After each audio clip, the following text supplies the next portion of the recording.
میرے عزیزو، ہمیں تاریخ اسلام سننی ہے۔ اسلام کی نشو و نما اور اس کی ترویج و اشاعت اس دن سے ہی شروع ہو چکی ہے جس دن سب سے پہلے انسان آدم علیہ السلام نے اس روئے زمین پر قدم رکھا ہے۔ لیکن آج کے دور میں ہم اسلام نام سے جس دین کو جانتے اور پہچانتے ہیں وہ میرے آقا صلی اللہ تعالیٰ علیہ وسلم کی شریعت طاہرہ ہے۔ اسلام کی تاریخ سننے سے پہلے ہمیں تھوڑا پیچھے کے تمام حالات بھی جاننا ضروری ہے، کیونکہ اسلام کی ترویج و اشاعت اور اس کی تبلیغ کے لیے جو زمین منتخب کیا اللہ رب العزت نے وہ عرب کی زمین ہے۔ عرب دنیا کے جغرافیہ میں کیا حیثیت رکھتا ہے، اس کی سچویشن جو ہے وہ کتنی امپورٹنٹ ہے وہ سمجھنا ضروری ہے۔ تو سنگلاخ زمین ہے، صحرا، پانی کی قلت، یہ تمام چیزیں عرب میں موجود ہیں، لیکن اسلام کی ترویج و اشاعت کے لیے اس زمین کو منتخب کیا گیا ہے۔ پہلی بات تو اگر میں اس تاریخ کی ابتدا کے لیے کہوں تو ظاہر سی بات ہے، کل ہم نے عرض کیا اسلام آدم علیہ السلام سے چلا، لیکن عرب کی سرزمین پر یہ دین ابراہیمی کے نام سے آیا۔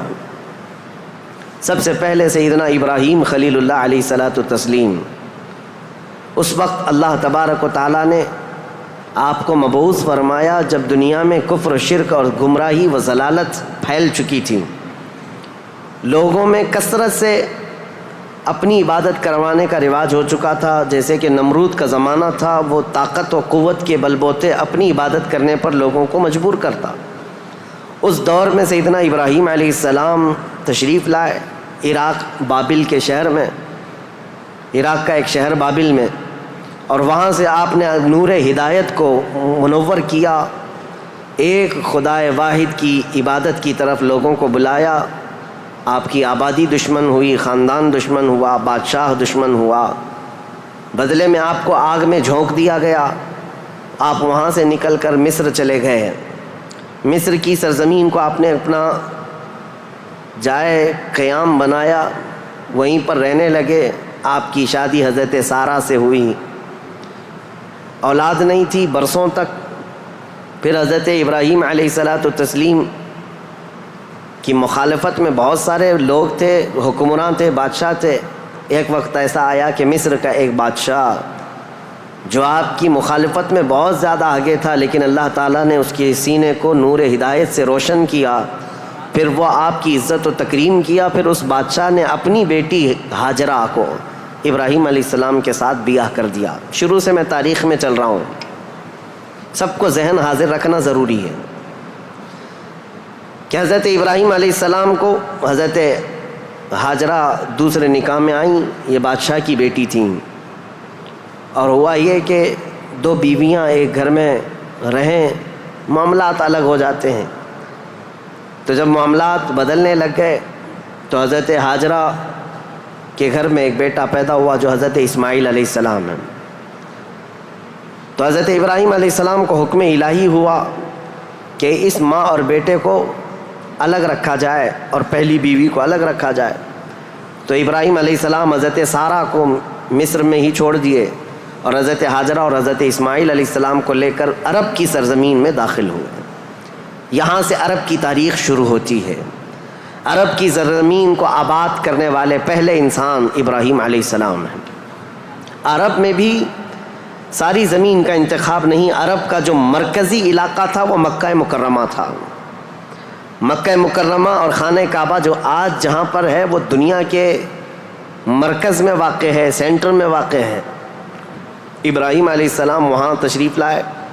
اس وقت کوئی آبادی نہیں تھی، کسی کا گھر نہیں تھا، کوئی مکان نہیں۔ خانہ کعبہ پرانی شکل میں جو فرشتوں کا بنایا ہوا، آدم علیہ السلام کا بنایا ہوا، نوح علیہ السلام کا بنایا ہوا مٹی کی شکل میں موجود تھا۔ ابراہیم علیہ السلام وہاں پر اپنی بیوی اور اپنے بیٹے کو ایک چھوٹا سا گھر بنا کر دے دیتے ہیں، بغیر چھت کا مکان تھا۔ پھر اس کے بعد وہ وہاں سے چلے گئے، پھر دوبارہ آتے رہے جاتے رہے۔ اسماعیل علیہ السلام کی عمر جب سن بلوغت کو پہنچی تو ابراہیم علیہ السلام کو حکم ہوا کہ اس خانہ کعبہ کی تعمیر کی جائے۔ تو ابراہیم علیہ السلام نے اپنے بیٹے حضرت اسماعیل علیہ السلام کے ساتھ مل کر کے خانہ کعبہ کی تعمیر کی. آپ کو بانی کعبہ بھی کہا جاتا ہے. دو ہی باپ اور بیٹے نے مل کر پورے خانہ کعبہ کی تعمیر کی. اس کی دیواریں اونچی کی جس کا ذکر قرآن پاک میں بھی موجود ہے. اس ایک پتھر پر کھڑے ہو کر کے آپ تعمیر کرتے تھے جس کو آج مقام ابراہیم کہا جاتا ہے. پتھر جیسے جیسے دیواریں بلند ہو جاتا، جب آپ کے اترنے کا وقت ہوتا پتھر نیچے ہو جاتا. جب تعمیر مکمل ہو گئی خانہ کعبہ کی تو پھر ابراہیم علیہ السلام نے دعا کی کہ اللہ اس آبادی کو ہری بھری کر دے، شاد و آباد کر دے، اور یہاں رہنے والوں کو ہر قسم کے پھل اور میوہ جات سے تو ان کو رزق عطا فرما. آپ کی دعا قبول ہوئی. جو بے آباد علاقہ تھا، اب سنیں تاریخ کہاں سے شروع ہو رہی ہے. بے آباد علاقہ، کوئی آبادی نہیں تھی. ایک قبیلہ آیا جو تجارت کے لیے کہیں کا سفر کر رہا تھا. چونکہ وہاں پر زمزم کا کنواں بھی تھا. تاریخ میں آپ کو پتہ ہے حضرت اسماعیل علیہ السلام کی ایڑیوں سے زمزم کا کنواں نکلا، اور وہ پانی کا سوتا چشمہ ایسا تھا کہ کنٹینیو جاری، بلکہ آج تک جاری ہے. تو ایک قبیلہ وہاں سے سفر کر رہا تھا جس کو قبیلہ بنو جرہم کہا جاتا ہے. وہ وہاں کی خوبصورتی کو دیکھ کر، وہاں کے پانی کی فراوانی کو دیکھ کر وہیں پڑاؤ ڈال لیے اور وہیں رہ گئے، بس گئے. یہ پہلا قبیلہ ہے جو مکہ میں آباد ہوا، قبیلہ بنو جرہم. پھر حضرت اسماعیل علیہ السلام نے اسی قبیلے کی ایک لڑکی سے شادی بھی فرمائی، اور حضرت اسماعیل علیہ السلام کے گھر میں 12 بیٹے پیدا ہوئے. آپ کی اولاد اب بڑھتی گئی. عرب سرزمین میں سب سے پہلی یہ نسل ہے. عرب کو آباد کرنے والی پہلی نسل اسماعیل علیہ السلام کی ہے. قبیلہ بنو جرہم کے ساتھ آپ آباد ہوئے مکہ مکرمہ میں. اب ان کی نسل اتنی بڑھتی گئی کہ اسماعیل علیہ السلام کے بیٹے تھے نابت. ان کے ہاتھ میں خانہ کعبہ کی تولیت آئی. خانہ کعبہ کی حفاظت اور اس کی ذمہ داریوں کا یہ سارا انتظام آپ کا تھا. چند دنوں کے بعد پھر ایسا ہوا کہ قبیلہ بنو جرہم کے لوگوں نے، جو حضرت اسماعیل علیہ السلام کے سسرال تھے، خانہ کعبہ کی تولیت پر انہوں نے قبضہ کر لیا. اسماعیل علیہ السلام کی اولاد نے کوئی بھی ان کے ساتھ جھگڑا نہیں کیا، کسی بھی طرح کا برا برتاؤ نہیں کیا، کیونکہ ننیھال کے تھے. تو کئی سالوں تک قبیلہ بنو جرہم کا خانہ کعبہ پر قبضہ باقی رہا، لیکن انہوں نے بدعنوانیاں شروع کر دیں. خانہ کعبہ کے پاس لوگ جو دور دور سے آتے تھے دنیا میں، حاجی، اس وقت بھی ہر سال حج ہوا کرتا تھا، ان کے ساتھ برا سلوک کرنا، ان سے چڑھاوے لینا، ان سے زیادہ مانگ کرنا، یہ سب چیزیں ہونے لگیں. تو پھر حضرت اسماعیل علیہ السلام کی اولاد نے دوبارہ خانہ کعبہ کی تولیت اپنے ذمے لے لی. تولیت کہتے ہیں ذمہ داری، جس سے متولی کہا جاتا ہے. جیسے مسجد کا متولی ہوتا ہے، تولیت اسی کو کہتے ہیں. خانہ کعبہ کی خدمت کی ذمہ داریاں. اب یہ زمانہ چلتا رہا. میں آپ کو پہلے یہ خاندانی معاملات بتا رہا ہوں، اس کے بعد پھر یہاں کے سیاسی حالات بھی بتاؤں، اور پھر مذہبی حالات بھی آپ کو بتاؤں، تاکہ اسلام کی تاریخ کو سمجھنے کے لیے اس کا بیک گراؤنڈ بھی سمجھنا بہت ضروری ہے. پس منظر کیا تھا یہ معلوم ہونا ضروری ہے.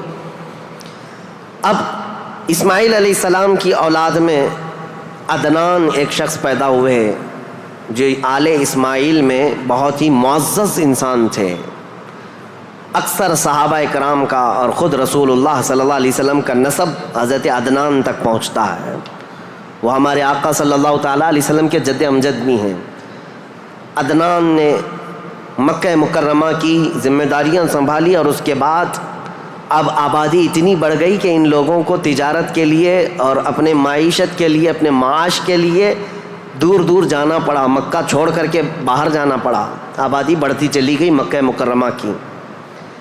اور اس کے بعد زمانے کے صبح شام گردش لیل و نہار جس کو کہتے ہیں، آتے گئے ایسے کہ آل اسماعیل علیہ السلام کی اولاد کا قبضہ یا ان کی خدمت کا معاملہ خانہ کعبہ پر ڈھیلا پڑتا چلا گیا. پھر کوئی دوسرا قبیلہ آیا، بنو خزاعہ، انہوں نے خانہ کعبہ کی تولیت اپنے حصے میں لے لی. اب جو اصل تاریخ شروع ہوتی ہے وہ میں بتانا آ رہا ہوں. تو برسوں برس اسی طرح سے گزرتے گئے، اور پھر ایک شخص پیدا ہوئے جن کا نام فہر تھا. یہ اسماعیل علیہ السلام کے اولاد میں فہر نام ہے. فہر کا ایک لقب تھا قریش، اور یہیں سے قریش خاندان کی ابتدا ہوتی ہے. قریش ان کا لقب تھا اور اصل نام تھا فہر بن غالب. تو حضرت فہر جو رسول اللہ صلی اللہ علیہ وسلم کے پردادا ہوتے ہیں، یہ پیدا ہوئے اور ان کی اولاد ہوئی. اور اس کے بعد اب قریش خاندان کی ابتدا ہوئی، لیکن جگہ جگہ یہ لوگ منتشر ہو گئے. کچھ مکہ میں رہے، کچھ باہر رہے، لیکن خانہ کعبہ کی تولیت کی اور وہاں کا سارا قبضہ جو ہے بنو خزاعہ قبیلے کے ہاتھ میں تھا. پھر زمانہ بدلتا ہوا یہاں تک پہنچا کہ اسماعیل علیہ السلام کی اولاد میں یعنی قریش خاندان میں ایک شخص پیدا ہوئے جن کا نام قصی تھا. یہ تاریخ کے بہت اہم آدمی ہیں، بہت اہم ترین شخصیت ہیں قصی. ساری سیاست عرب کی وہیں جا کر ختم ہوتی ہے. قصی ایک کلاب کے بیٹے تھے، لیکن ایسا ہوا کہ باپ کا انتقال جلدی ہو گیا. قصی جو ہے بنو عزرہ قبیلے میں ہی پرورش پائے اپنے ننیال میں. جوان ہوئے تو آپ کو بتایا گیا کہ تمہارا خاندان تو اسماعیل علیہ السلام کا خاندان ہے اور خانہ کعبہ کے وہ ذمہ دار رہے ہیں، متولی رہے ہیں. تو وہ اپنے ننیال کو چھوڑ کر کے جب مکہ آئے تو قصی یہ جوان تھے، بھرے جوان تھے. آتے ساتھ ان کے اندر وہ ہنر تھا، پیشانی میں وہ چمک تھی کہ جو دیکھتا دیکھتا رہ جاتا. ظاہر سی بات ہے وہ چمک کسی اور کی نہیں تھی، وہ نور مصطفیٰ کی تھی. قصی نے آتے ساتھ ہی لوگوں کو اپنی طرف مائل کر لیا. لوگ جوق در جوق قصی کے گرویدہ ہو گئے. پھر قصی نے سارے قریش کو جو ادھر ادھر منتشر تھے سب کو مکہ میں جمع کر دیا اور بنو خزاعہ قبیلے کے ہاتھ میں جو خانہ کعبہ کی تولیت تھی اس کو حاصل کر لیا. اب دوبارہ حاصل کرنے کے بعد اب تک مکہ مکرمہ میں یا خانہ کعبہ کی خدمت اور حرم میں جو معاملات چلتے تھے وہ یوں ہی چلتے تھے. جو ذمہ دار ہے اس نے جو دیکھ لیا وہ کر لیا. لیکن قصی نے باضابطہ ڈپارٹمنٹ بنائے، شعبے بنائے. حکومت کا اسٹیبلشمنٹ جس کا طرح ہوتا ہے پورا انہوں نے بنایا. انہوں نے ذمہ داریاں بانٹیں. سقایا، رفادہ، سدانہ، یہ سب نام رکھے گئے ہیں. یعنی انہوں نے شعبے ایسے بانٹ دیے، ڈپارٹمنٹ تبدیل کر دیے گئے کہ یعنی کئی قبیلوں کو جمع کیا مکہ میں اور کہا جب کبھی کہیں جانے کی ذمہ داری ہوگی، جھنڈا اٹھانے کی ذمہ داری، وہ ایک بہت اہم ذمہ داری ہوتی تھی، وہ ایک قبیلے کو سونپ دیا. اور ہر سال جو حاجی آتے ہیں مینا میں ان کو پانی پلانا اور کھانا کھلانا، اس کو سقایا کہا جاتا تھا، وہ ایک قبیلے کی ذمہ داری دے دی گئی. سقایا یہ ڈپارٹمنٹ پوری منسٹری ہو گئی. اور اس کے بعد رفادہ یہ ایک ذمہ داری ہے. جو حاجی آیا کرتے ان کو پیسوں کی ضرورت ہوتی، کہیں دور دراز سے سفر سے آئے ہوتے ان کی مالی مدد کی ضرورت ہوتی، وہ ایک خاندان کے ہاتھ میں دے دیا گیا. یہ رفادہ ایک منسٹری کا نام ہے. وہ اس منسٹری کے ذمہ دار ایک قبیلے کو بنایا. پھر اس کے بعد سدانہ، خانہ کعبہ کی حفاظت، اس کے غلاف کو تبدیل کرنا، اس کی چابی کی ذمہ داری، اس کو کھولنا بند کرنا، اس کی صفائی کرنا، وہ بھی ایک قبیلے کے ذمے میں دے دیا. وہ باضابطہ ایک منسٹری بنائی گئی، ایک وزارت تھی. اور اس کے علاوہ تقریباً انہوں نے 26 منسٹریاں بنائی تھیں، شعبے بنائے تھے. کون؟ حضرت قصی. یہ دنیا میں سب سے پہلے اس طرح شعبے جات کو تقسیم کر کے، جیسے ایک جمہوری نظام ہوتا ہے، ایک ڈیموکریسی نظام ہوتا ہے، اس طرح سے آپ نے بنایا. اور حضرت قصی کی یہ مہارت تھی کہ پورے عرب میں آپ کا، بلکہ ہر جگہ آپ کا چرچا ہونے لگا. اور حضرت قصی نے اس چیز کو اتنے اونچے لیول تک لے جا کر وہاں مکہ مکرمہ کو پوری دنیا میں متعارف کیا کہ لوگ یہاں کی خدمتیں دیکھنے کے لیے آیا کرتے تھے. ہر قبیلے کو الگ ذمہ داریاں تھیں. یہ تاریخ ہے. اس کے بعد قصی جلدی ہی انتقال کر گئے، حالانکہ ان کو زیادہ وقت نہیں ملا، ان کا زیادہ وقت نہیں تھا. ان کی شادی ہوئی. شادی ہونے کے بعد ان کے گھر جو بیٹے پیدا ہوئے ہیں وہ 2 بیٹے تھے، ایک عبد الدار اور ایک عبد مناف. قصی نے اپنی ساری ذمہ داریاں، اپنی جانشینی عبد مناف کو دے دیا. عبد مناف یہ بہت ہی پاکیزہ اخلاق کے انسان تھے اور لوگوں میں بہت ہی معزز تھے، مکرم تھے.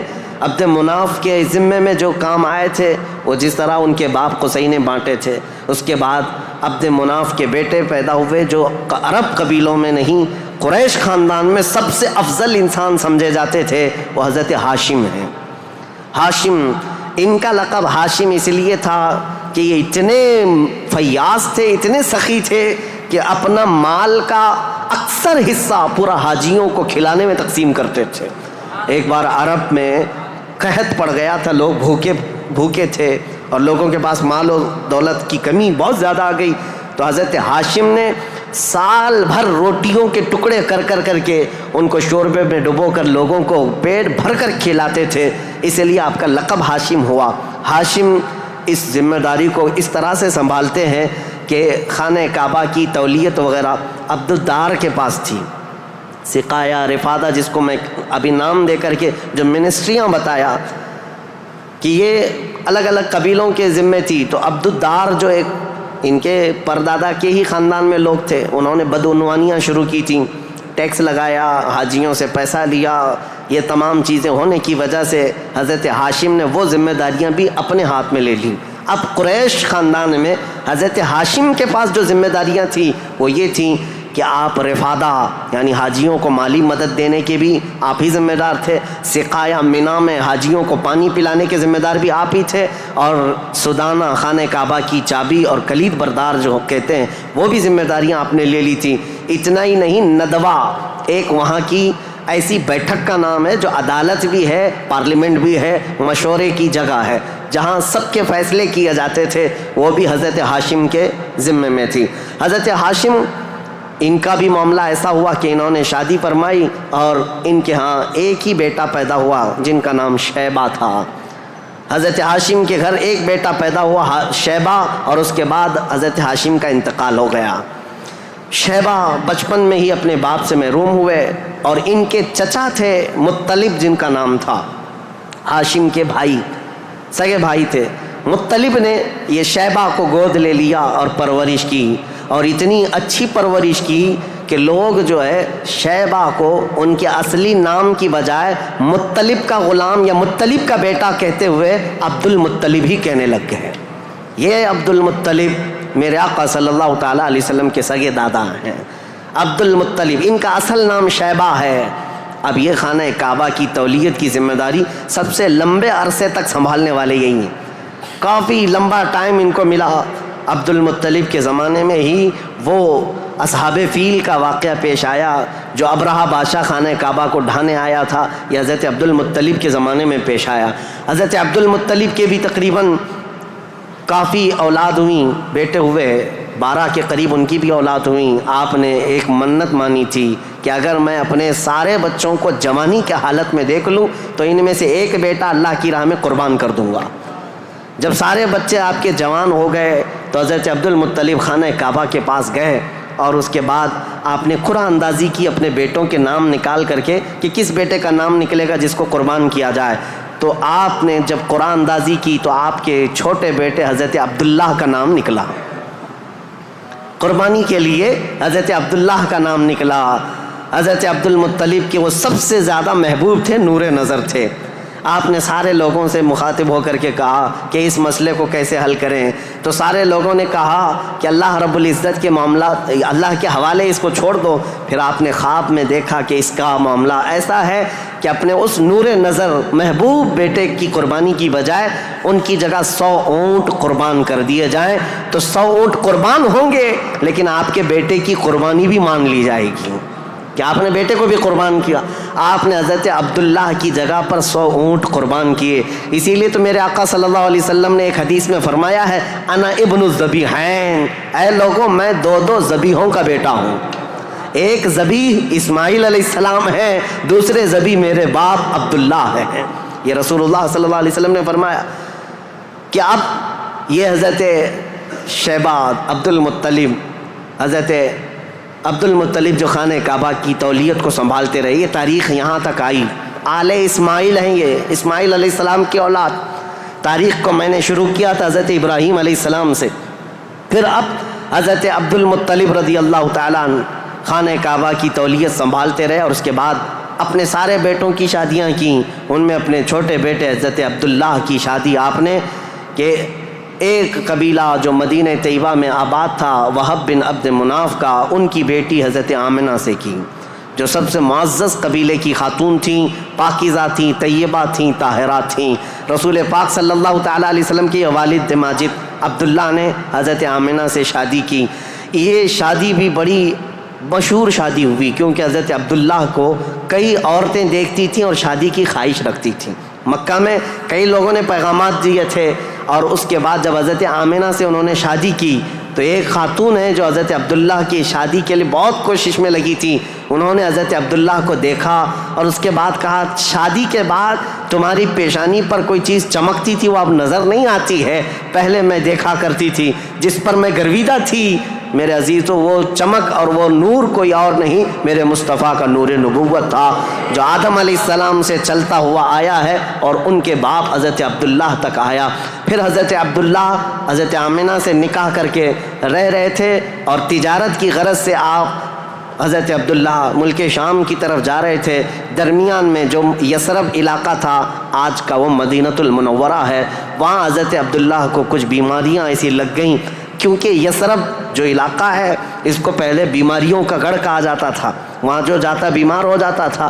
اس وقت انہوں نے وہاں کا سفر کیا تھا اور بیماریاں لگ گئی، اور آنے سے پہلے آپ کا انتقال ہو گیا، عبداللہ کا انتقال ہو گیا حضرت عبداللہ کا۔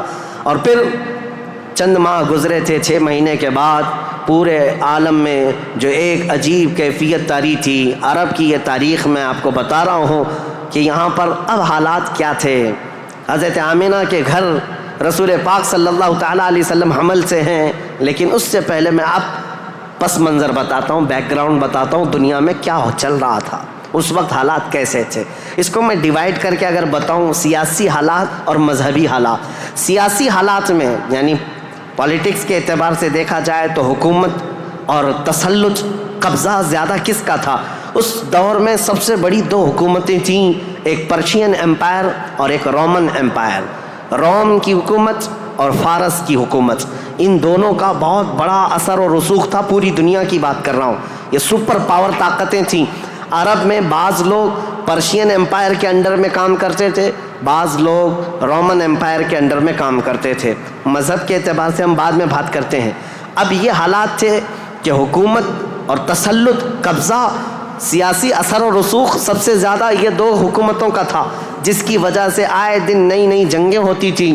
رومن ایمپائر یہ چاہتی تھی کہ دنیا پورا قبضہ کر لیں، پرشین ایمپائر یہ چاہتے تھے کہ پوری دنیا ہم قبضہ کر لیں۔ اس آڑ میں 2 سپر پاور کے ٹکراؤ میں پوری دنیا میں جنگیں روز روز چلتی رہتی تھیں۔ یہ حالات تھے سیاسی۔ عرب لوگوں کی خود کی کوئی حکومت نہیں تھی، ان کی خود کی کوئی حکومت نہیں تھی، لیکن وہی مکہ مکرمہ سے جو ان کے خاندانی حالات کی سرداری چلتی تھی بس۔ لیکن دنیاوی حکومت کے اعتبار سے یہ لوگ پرشین ایمپائر کے انڈر میں کام کرتے تھے یا پھر رومن ایمپائر کے انڈر میں کام کرتے تھے۔ یہ 2 طرح کی حکومتیں چل رہی تھیں۔ اب مذہبی حالات کے اعتبار سے دیکھا جائے تو میں 4 حصوں میں تقسیم کرتا ہوں پوری دنیا کو، 4 حصوں میں۔ فارس، جس کو آج پرشیا کہیں آپ، ایران جو آج کے دور کا ہے، اس کی سرحدیں اور بھی بڑی تھیں، بلند تھیں۔ پرشیا یا جس کو اس وقت پرشین ایمپائر کہا جاتا ہے۔ مذہبی حالات کیا تھے ان کے؟ مذہبی حالات اتنے خطرناک تھے کہ ان کے ہاں شروع سے کبھی ایک خدا کا تصور آیا ہی نہیں، یہ شرک میں ہی مبتلا رہی قوم ہے، ہمیشہ بتوں کی، ہمیشہ آگ کی پرستش کرنے میں سب سے زیادہ مشہور قوم ہے یہ پرشیا کے لوگ، یعنی فارس کے لوگ۔ آگ کی پوجا میں ان کا کوئی نام ثانی نہیں تھا، 1000 سال تک ایک آگ کو بجھنے نہیں دیتے تھے لوگ۔ اس طرح کئی بت کدے تھے، کئی آتش کدے تھے۔ یہ فارس کے علاقے میں یہ حالات تھے کہ ایک خدا کا تو تصور ہی نہیں تھا، اور غلبہ ایسا تھا کہ جو حاکم ہوتا تھا اس کی عبادت کی جاتی تھی، جو مال والا ہے اس کے سامنے سجدے ہوتے تھے، جس کی طاقت ہے اس کے سامنے جھک جائے۔ یہ حالات پرشیا کے تھے۔ اور روما کے حالات کیا تھے؟ جو رومن ایمپائر ہے، روم، یہاں پر عیسائی زیادہ طور پر آباد، اس زمانے میں بھی تھے، پہلے سے بھی، کیونکہ عیسیٰ علیہ السلام کے بعد ان کے حواریوں کے ذریعے سے جو دین پھیلا وہ روما میں زیادہ تھا، جو آج کا اٹلی ہے، یونان ہے اور جورجیا وغیرہ کے علاقے، آج یہ سب رومن ایمپائر کے انڈر میں تھے، اور یہاں عیسائی زیادہ تھے۔ لیکن ایسے عیسائی کہ اصل عیسائی دین کو انہوں نے مسخ کر دیا تھا، ختم کر دیا تھا۔ جو دین الہی تھا، اللہ کا دین تھا، عیسیٰ علیہ السلام جو لائے تھے، اس کو انہوں نے اتنا خلط ملط کر دیا تھا کہ عیسیٰ علیہ السلام کے جگہ جگہ مجسمے، اسٹیچو بنائے ہوئے تھے۔ مریم علیہ السلام، سیدہ مریم رضی اللہ تعالیٰ عنہا کو انہوں نے ساتھ میں پوجنا شروع کر دیا۔ تثلیث کا عقیدہ، ٹرائنیٹی جس کو یہ کہتے ہیں، 3 خداؤں کا تصور ان کے گھر میں رواج پا گیا تھا۔ پورے روما میں یہی تھا۔ ایک خدا کی عبادت یہاں بھی ختم تھی۔ 2 بڑی طاقتوں کے انڈر میں شرک اور بت پرستی اور کفر بہت سر چڑھ کر بول رہا تھا۔ یہاں اللہ کو پہچاننے والے اور اللہ کی عبادت کرنے والے تقریباً ناپید ہو چکے تھے۔ عیسیٰ علیہ السلام کی جو آپ کا عروج ہوا آسمانوں پر، آپ کو اللہ تعالیٰ نے آسمانوں پر جو اٹھایا، وہ زمانہ بیت کر کے بھی 570 سال گزر رہے تھے۔ ان 570 سالوں میں کوئی نبی نہیں آیا۔ عیسیٰ علیہ السلام کے بعد سے لے کر 570 سال کا زمانہ، اس کو زمانہ فترت کہا جاتا ہے۔ زمانہ فترت 2 نبیوں کے بیچ کے زمانے کو کہتے ہیں۔ اس بیچ میں کوئی نبی نہیں آیا، جس کی وجہ سے حالات اتنے گمبھیر تھے۔ پرشیا کے حالات میں نے بتایا، جگہ جگہ آگ کی پوجا، آگ کی پوجا، آگ کو ہی طاقتور مانا جاتا۔ اور روما میں تھا، عیسائی تو تھے لیکن ایسے کہ ٹرائنیٹی کا عقیدہ، مریم بھی خدا ہیں، عیسیٰ بھی خدا ہیں اور وہ بھی خدا ہے۔ 3 خداؤں کی عبادت۔ اور اس کے علاوہ راہبوں کا، پادریوں کا حال تو یہ تھا، اللہ کی پناہ، وہاں کے جو عبادت خانے تھے، جو چرچ تھے، جو کلیسا تھے، وہ عبادت کے نہیں تھے، وہ عیاشیوں کے اڈے تھے۔ کوئی عورت جاتی تو ان کے ہاتھ میں بچ کے باہر نہیں آتی، اس کے ساتھ وہ منہ کالا کر لیتے۔ یہ جو بڑے بڑے راہب تھے، ان کا حال یہ تھا۔ اور وہ سیاست میں بھی اس طرح ملوث تھے کہ جب تک کنیسہ میں یعنی چرچ میں کوئی شخص مال نہ لا کر کے دے، اس کے لیے بددعائیں کرتے تھے، اس کی تباہی کا انتظام کرتے، بلکہ فوج کی سرکشی کے ساتھ ایسے لوگوں کو مار کر ختم بھی کر دیتے تھے۔ اور اس کو کہتے تھے کہ یہ جس کو جس طرح آج ہم یہاں پر دیکھ رہے ہیں، دھرم دروہی ہے، دین چھوڑا ہوا آدمی ہے۔ یہ عیسائیوں کا تسلط ایسا تھا، ان کا قبضہ ایسا تھا، پادریوں کا عیاشی کے اڈے بنا دیے گئے تھے۔ جتنے وہ عبادت خانے تھے، جتنے عبادت خانے تھے، وہ عیاشیوں کے اڈے بنے ہوئے تھے۔ اور ان کے ہاں یہ سب چیزیں عام، جو اخلاق دینے آئے تھے، جو اچھا مزاج دینے آئے تھے، وہی ان کے علماء، ان کے راہب پورے ایسے تسلط کے ساتھ گندگیاں پھیلا چکے تھے۔ یہ روما کے حالات تھے، پرشیا کے حالات وہ تھے۔ اب دنیا میں تیسرا ایک بڑا طبقہ جو اپنا اثر رکھتا تھا، اپنا رسوخ رکھتا تھا، وہ ہندوستان کا تھا۔ ہندوستان جس کو ہم اکھنڈ بھارت کہیں، یہ ہندوستان، اس کی سیمائیں، اس کی سرحدیں اتنی نہیں تھی جو آج کشمیر سے کنیا کماری تک یا گجرات سے لے کر کے بنگال کی کھاڑیوں تک ہے، بلکہ اس کی سیمائیں ایران کی سرحدوں تک پہنچتی تھی۔ افغان، پاکستان، بنگلہ دیش، نیپال جو آج ایک الگ الگ ریاستوں میں، الگ الگ ملکوں میں تبدیل ہیں، یہ سب ہندوستان کے علاقے ہوا کرتے تھے۔ ہند اس وقت کے حالات کیا تھے ہندوستان کے، میں اس وقت کی بات کر رہا ہوں، عیسیٰ علیہ السلام کے عروج آسمانی کے 570 سال کے بعد ہندوستان کے حالات بڑے دیگرگوں تھے، کیونکہ یہاں پر بھی شروع سے بت پرستی بہت زیادہ تھی، بلکہ تاریخ نگاروں نے لکھا ہے اس وقت ہندوستان کی آبادی اگر 1 کروڑ تھی تو یہاں کے خدا جو بنائے گئے تھے وہ 2 کروڑ تھے۔ یعنی انسانوں کی آبادی سے بڑھ کر کے خدا تراشے گئے تھے۔ ہر قبیلے کا نہیں، ہر خاندان کا نہیں، بلکہ ہر انسان کا 2 خدا، 3 خدا، 4 خدا، جس کی جیسی حیثیت ویسے خدا بنائے ہوئے تھے۔ اور یہاں پر اخلاقی حالات اگر دیکھے جائیں تو وہ بھی اس طرح کہ جیسے کل بھی میں نے بتایا تھا، کاسٹزم میں یہ لوگ ایسے ملوث تھے کہ برہمن الگ، شودر الگ، دلت الگ، چھتریہ الگ، یہ سب چیزوں کو کاسٹ میں بدل کر کے، ایسے کہ کسی دلت کو ایک مقدس کتاب چھونے کی بھی اجازت نہیں ہوتی، برہمن سے مصافہ کرنے کی بھی اجازت نہیں ہوتی۔ اگر کسی دلت نے برہمن کی لڑکی کو چھو بھی لیا تو اس کا ہاتھ کاٹ دیا جاتا، اور اگر گیتا کے شلوک سن لیتا تو اس کے کان میں کھولتا ہوا تیل ڈال دیا جاتا تھا۔ یہ سب حالات یہاں کے تھے، یعنی اخلاقی پستی، اخلاقی گراوٹ یہاں پر بھی تھی۔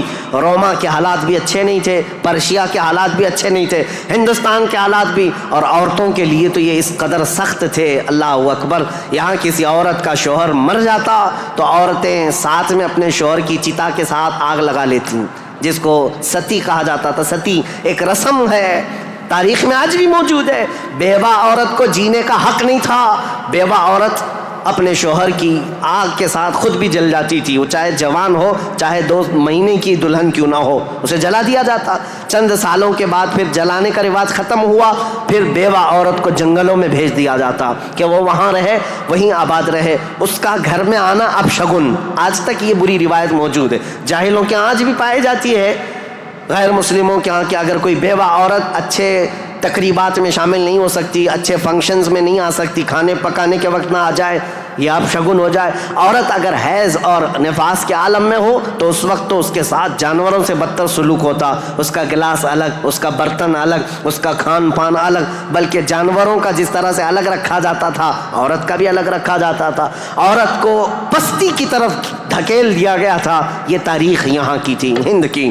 3 بڑے طبقے دنیا کے میں بتا رہا ہوں، ایک روما میں، ایک پرشیا میں، ایک ہندوستان میں۔ اخلاقی پستی اس قدر تھی، کفر و شرک غالب تھا، اور اس کے علاوہ اب چوتھی ایک قوم بچتی ہے۔ ان سب کے بیچ میں اگر کوئی تھوڑی بہت شدھ بدھ رکھتی تھی، کوئی تھوڑا بہت اچھا مزاج رکھتے تھے تو اس زمانے میں عزت تھی، تو وہ بنی اسرائیل کی تھی جو یہودی تھے، بنی اسرائیل۔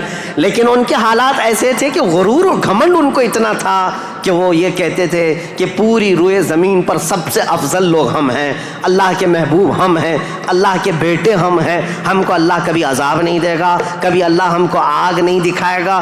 یہ سب اتنا غرور تھا اپنے افضل ہونے کا کہ کوئی نبی آتے تو ان نبیوں کا قتل بھی کر دیتے۔ ان بنی اسرائیل نے، یہودیوں نے 10,000 کے قریب نبیوں کا قتل کیا ہے، 10,000 کے قریب نبیوں کا قتل کیا یہ بنی اسرائیل۔ اور اللہ کی لعنت ان پر ایسی، اللہ کا غضب ان پر ایسا، غیر المغضوب علیہم ولا الضالین پڑھتے ہیں آپ، اور قرآن پاک میں اللہ تعالیٰ نے فرمایا ہے کہ اللہ وباء بغضب من اللہ، وہ اللہ کے غضب کے ساتھ لوٹی ہوئی قوم ہے۔ یہودی جو تھے بنی اسرائیل، اس دور میں ان کا حال یہ تھا کہ تھوڑے بہت یہ بت پرستی تو نہیں کرتے تھے، دوسرے خداؤں کی طرف جھکتے تو نہیں تھے، لیکن سود خوری ان کی فطرت میں داخل تھی۔ سود اتنا کھاتے تھے کہ کسی بھی غریب کی زندگی تباہ و برباد کر دیتے۔ سود کا نظام سب سے زیادہ یہ یہودیوں کی طرف سے، اور آج بھی پوری دنیا کو کریڈٹ کے پلیٹ فارم پر لا کر کھڑا کرنے والی قوم کوئی اور نہیں، یہ اسرائیلی ہیں، یہ یہودی ہیں۔ پوری دنیا کو کریڈٹ بانٹ کر کے، ان کو قرضہ دے کر کے، ادھار دے کر کے اس پر نفع لینا، اس پر انٹرسٹ کمانا، یہ یہودی فطرت میں داخل تھا۔ اور یہ سود کی لعنت ان کے ساتھ آج سے نہیں پہلے سے ہے، اس کو حلال سمجھ کر کے کھاتے ہیں، اس کو ترہ امتیاز سمجھتے ہیں، اور یہ سمجھتے ہیں یہ ہماری عقل مندی ہے، ہماری دانائی ہے کہ ہم پوری دنیا کا مال اپنی طرف کھینچ لیتے ہیں، اس کو وہ اپنی عقل مندی سمجھتے ہیں، جبکہ اللہ کا غضب ہے ان کے ساتھ۔ یہ چوتھی قوم تھی جو برائیوں میں ملوث تھی، سود خوری میں ملوث تھی، نبیوں کا قتل، بلکہ کتابوں کو یوں پھینک دیتے، اگر ان کے مزاج کے مطابق کوئی مسئلہ نہیں ملتا تو پھینک دیتے اور کہتے یہ کتاب اللہ کی ہے نہیں۔ تورات کو نہیں مانتے، تلمود کو نہیں مانتے، جس کو آج اولڈ ٹیسٹمنٹ کہا جاتا ہے، یا بائبل کو نیو ٹیسٹمنٹ جو انجیل ہوا کرتی، ان کتابوں کو پھینک دیتے۔ ان کے مزاج کے مطابق اگر آیتیں ملتی تو ٹھیک ہے، نہیں تو پھینک دیتے۔ یہ چوتھی قوم تھی۔ اب دنیا کی یہ حالات تھے، دنیا میں یہ حالات، جہاں جہاں دیکھیں عورتوں کا استحصال یا پھر زنا، شراب نوشی، یہ سب عروج پر تھے۔ روما میں، پرشیا میں، ہندوستان میں، اور بنی اسرائیل یہودیوں کے درمیان اب جو 5ویں قوم الگ بنتی ہے وہ عرب کی سرزمین پر تھی، عرب لوگ تھے، عرب جو آل اسماعیل ہیں، اسماعیل علیہ السلام کی اولاد، یہ آئے تھے اللہ تعالیٰ کے منتخب زمین پر، لیکن کثرت سے ان کے ہاں بھی برائیاں گھر کر گئی تھیں۔ یہ ایسے ہو گئے تھے کہ ان کے ہاں بتوں کی تراشنے کی عادت بڑھ گئی، انہوں نے اپنے ہاتھوں سے خدا بنا لیے تھے۔ خانہ کعبہ جو مرکز تھا وحدانیت کا، اس خانہ کعبہ کے اندر بھی انہوں نے بت رکھ دیے تھے، اور خانہ کعبہ کی چھت پر ایک بت ہوا کرتا تھا جس کا نام حبل تھا، ایک بت تھا جس کا نام عزا تھا، اس کی پوجا کرنا تو حج کے ارکان میں شامل کر دیا تھا، حج کے ارکان میں تھا عزا کی پوجا کرنا۔ یہ حبل وہاں پر تھا، لات ایک بت کا نام تھا، عزا تھا، منات تھا، یہ سب بتوں کے نام ہیں جو انہوں نے کوئی صفا مروہ پر رکھ دیے تھے، کچھ کو خانہ کعبہ کی چھت پر رکھا تھا، کچھ کو دروازے کے اندر رکھا تھا۔ طواف کرتے تھے ان بتوں کے سامنے آ کر کے، ننگے طواف کرتے تھے، بغیر کپڑے کے خانہ کعبہ کا طواف کرتے، ایک ہاتھ آگے اور ایک ہاتھ پیچھے رکھ کر کے، مرد ہو کہ عورتیں ہو، اس طرح سے وہ خانہ کعبہ کا طواف کرتے۔ یہ برائیاں ان کے ہاں بہت اخلاقی پستی میں گرتے چلے آئے، اور اس کے بعد یہ بت پرستی اتنے عروج پر ہو گئی کہ یہ اپنے خداؤں کے چڑھاوے اتنے چڑھاتے تھے، دور دراز سے لوگ آتے تھے تو سال میں ایک مرتبہ ان خداؤں کے نام پر انسانوں کی بلی بھی چڑھتی تھی۔ کوئی جوان منتخب کر لیا جاتا اور وہ خوشی سے تیار ہوتا، اپنی گردن اس کی رکھ دی جاتی، مینا کی وادی میں اس کو ذبح کر دیا جاتا، کاٹ کر کے اس کا خون بتوں کو لگا دیا جاتا، اور یہ کہتے کہ ہم مقرب ہو رہے ہیں، ہم مکرم ہو رہے ہیں، ہم عزت والے ہو رہے ہیں۔ یہ تمام چیزیں تھیں، اور اس کے علاوہ ان کے ہاں شراب بہت زیادہ عام تھی۔ چوری کرنے والے کچھ قبیلے خاص تھے عرب میں، اور ان کا پیشہ ہی تھا راستے پر رکنا اور جاتے آتے قافلوں کو ڈاکہ زنی کرنا اور مال لوٹنا۔ اور اس کے علاوہ عورتوں کے لیے ان کے ہاں بھی اچھے حالات نہیں تھے، عورتوں کو تو مشین سمجھتے تھے، شادی کا کوئی ایک سسٹم نہیں تھا، کوئی مرد چاہے تو 100 رکھ لے، کوئی 50 رکھ لے، کوئی 60 رکھ لے، نہ شادی کا کوئی سسٹم ہے، جتنی عورتیں چاہے وہ رکھ سکتا تھا۔ اور پھر اس کے علاوہ عورتوں کے ساتھ سارا سلوک تو تھا ہی، لیکن وہ ایسے بدبخت تھے کہ بیٹی کے پیدا ہونے پر ناک بھون سکیڑتے تھے، بلکہ کئی ایسے عرب قبیلے تھے جو بیٹی کے پیدا ہوتے ہی اس کی گردن مروڑ کر کے اس کو زندہ دفن کر دیتے تھے۔ یہ عرب کی سرزمین پر پائے جانے والی چیزیں۔ شراب کو 60 سال 70 سال پرانی شراب جمع کر کے پینے کو فخر محسوس کرتے، اور جوا ایسے کھیلتے حرم کی سرزمین پر جوا کھیلتے، اور بازی میں کیا کیا لگاتے، بازی میں صرف پیسہ نہیں لگاتے، اپنی عورتیں بھی بازی میں ہار دیتے تھے۔ کوئی جوے میں کسی کی عورت جیت لیتا، کسی کی بیٹی جیت لیتا، کوئی کسی کی بہن جیت کر کے آتا۔ یہ قمار بازی، یہ جوا بازی اس قدر عام تھی۔ میں نے دنیا کے یہ سطحی حالات مختصر انداز میں آپ کے سامنے رکھے۔ سیاسی حالات میں اثر و رسوخ 2 طاقتوں کا تھا، پرشین امپائر اور رومن امپائر۔